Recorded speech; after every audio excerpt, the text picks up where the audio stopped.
pyramiden og pyramidens anatomi og rumfangsberegning.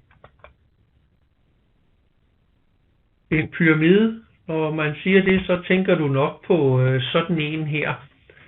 Men de kan faktisk også godt se sådan her ud, hvor grundfladen er henholdsvis trekantet og i det her tilfælde femkantet, men der kan også godt være flere kanter på.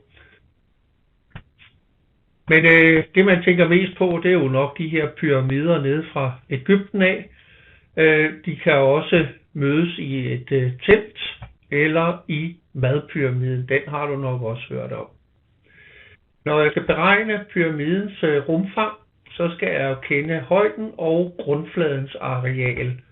Og i det her tilfælde har jeg sat højden til 30 cm, og så har jeg sat en siden hernede til 20 cm. Jeg opfatter den her som et kvadrat.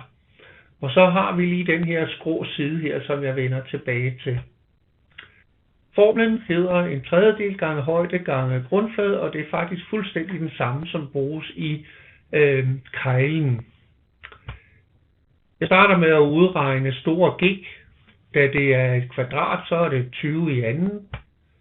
Og det giver så 400 kvadratcentimeter. Det bruger jeg putter ind i den formel for rumfangsberegning. En tredjedel gange 30 gange de 400, og det giver så et rumfang på 40.000 kubikcentimeter.